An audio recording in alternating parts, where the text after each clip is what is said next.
नमस्कार, मेरा नाम विकास है। बिहार में ठंड की जो दस्तक थी वो अब धीरे-धीरे वापस लौटती नज़र आ रही है।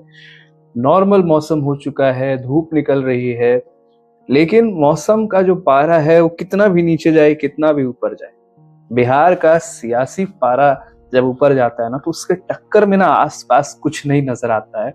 और वही जो है इतनी कोहरे और इतने सारे कोहराम के बीच बिहार के सियासी पारे ने दल-बदल की, सियासी उठा-पटक की जो एक कहानी है, उसको चिंगारी दे दी है।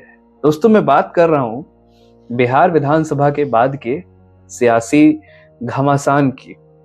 85 सीटें जदयू, 89 सीटें भाजपा। दोनों में होड़ लगी है कि कौन इसमें आगे निकलता है। लगातार जदयू कोशिश कर रहा है कि बैकफुट पे आने के बाद उसकी पूरी कोशिश है कि भाजपा से आगे निकल जाएं। और ये जो काम है जदयू के लिए, ये कांग्रेस करता हुआ नजर आ रहा है। मैं ऐसा इसलिए कह रहा हूं कि कांग्रेस जो है वो जेडीयू की मदद करेगा भाजपा से आगे निकलने में। देखिए, कांग्रेस 243 जो बिहार में विधानसभा सीटें हैं, उसमें 6 सीटों पर कांग्रेस की हिस्सेदारी। और ये जो 6 विधायक कांग्रेस के हैं, ये माना जा रहा है कि ये लगातार जेडीयू के संपर्क में है।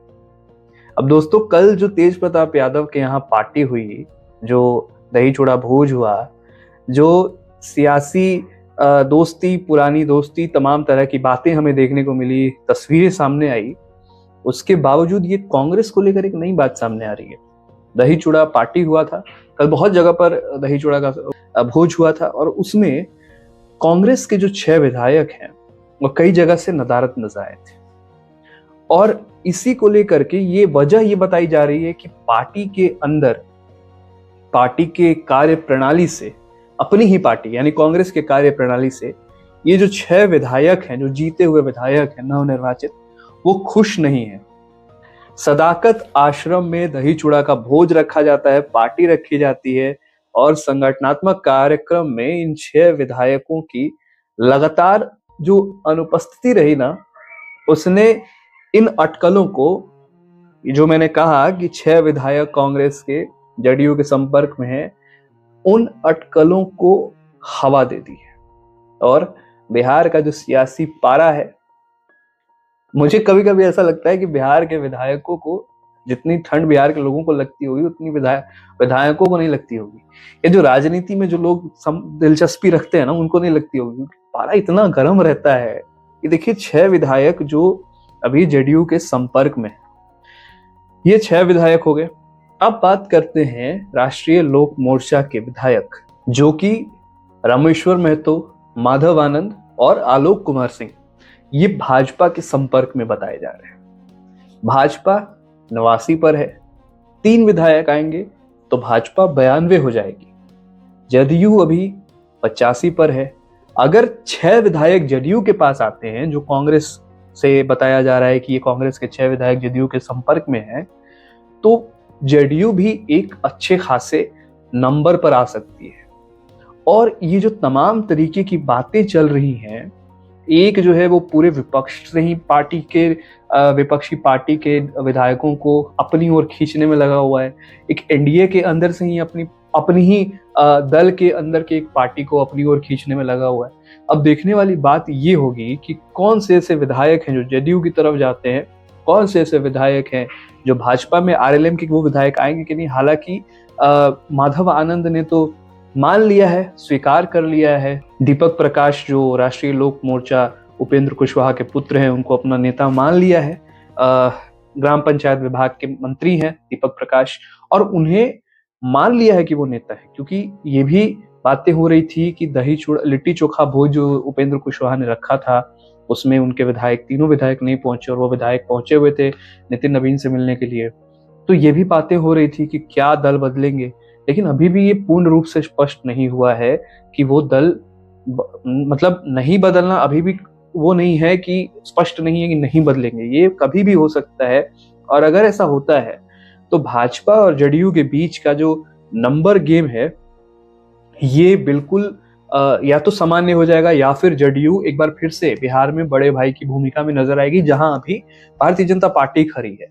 देखिए, जो रिपोर्ट सामने आ रहे हैं, जो मीडिया के तमाम रिपोर्ट सामने आ रहे हैं, उसके मुताबिक सभी 6 विधायक जो कांग्रेस के हैं वो नीतीश कुमार के नेतृत्व वाली जेडीयू, जनता दल यूनाइटेड के संपर्क में है।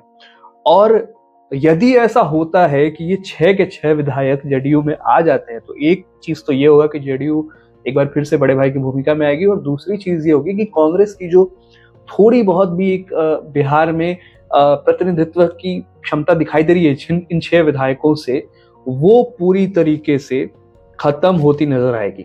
ये एनडीए के अंदर जो नंबर गेम की लड़ाई हमें देखने को मिल रही है ना, ये सत्ताधारी गठबंधन है एनडीए, और इसके अंदर भी सब कुछ ठीक चलता हुआ नहीं दिखाई दे रहा है। कौन नंबर 1 चुनाव के बाद से ही कौन नंबर 1 पर आएगा, इसकी जो होड़ है वो लगातार लगी हुई है। और आरएलएम के जो 3 विधायक नितिन नवीन से मिलने पहुंचे थे, लिट्टी चोखा से नदारद रहे थे, उस समय की मीडिया की रिपोर्ट्स के हिसाब से ये कहा जा रहा था, उनका भी ऐसा है तय कि, मतलब तय तो नहीं है लेकिन उनकी भी संभावनाएं हैं कि वो भी भाजपा की ओर रुख अपना कर सकते हैं।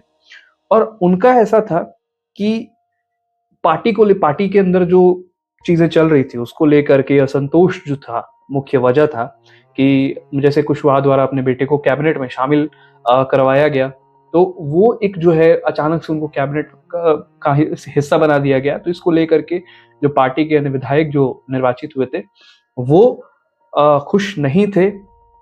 साथ ही साथ आप देखें कि इन तमाम चीजों के बाद नंबर गेम, पार्टी में अदल बदल, उसके साथ ही आरसीपी सिंह, जो कि एक बेहद ही दिलचस्प मोड़ माना जा रहा है, अगर ऐसा होता है तो मतलब क्या ही मतलब कहा जा सकता है कि बिहार की राजनीति सही में ना किसी को उतनी समझ में नहीं आएगी। बिहार की राजनीति इतनी सटीक नहीं होती है कि आप उसका अंदाजा लगा सके कि कब क्या हो जाएगा, क्योंकि आरसीपी सिंह भी हाल के दौरान में नीतीश कुमार की तारीफ करते नजर आए थे। पूर्व केंद्रीय मंत्री हैं आरसीपी सिंह, उनकी जेडीयू में वापसी की खबरें आ रही थी, और नीतीश कुमार के बेहद करीबी हैं आरसीपी सिंह। उन्हें 2022 में पार्टी से निकाल दिया गया था, और 2025 के विधानसभा चुनाव में वो जनसुराज में शामिल हुए थे। हाल ही में कुर्मी सम्मेलन में नीतीश कुमार के साथ उनकी एक उपस्थिति भी दिखाई दी थी, और उसके बाद नीतीश कुमार की तारीफ करते हुए नजर आए थे। हालांकि आरसीपी सिंह की बेटी को प्रशांत किशोर की पार्टी से टिकट मिला था, वो चुनाव भी लड़ी थी। हालांकि जनसुराज कोई भी जगह से नहीं जीती, तो साफ तौर पर उनकी बेटी भी चुनाव नहीं जीत पाई। लेकिन जिस तरीके से उन्होंने नीतीश कुमार की तारीफ की थी, तारीफ के बाद जो चर्चाएं हैं वो तेज हो गई कि क्या आरसीपी सिंह की जेडीयू में वापसी हो सकती है। तो ये राज्यसभा को लेकर के भी ये चर्चाएं थी कि हो सकता है कि राज्यसभा का जो चुनाव होने वाला है उसके पहले पहले आरसीपी सिंह की जेडीयू में वापसी हो सकती है। तो ये तमाम तरह की जो बातें हैं ये अभी बिहार की राजनीति में चल रही थी, और ये सब मिलकर बिहार में जितना भी पारा नीचे जाए, लेकिन राजनीतिक पारा बढ़ाने में ये असफल होती नजर नहीं आ रही है। इन खबर को लेकर आपकी क्या राय है, हमें कमेंट करके जरूर बताइएगा। विचार लाइव देख रहे थे आप, मेरा नाम है विकास सिंह, धन्यवाद।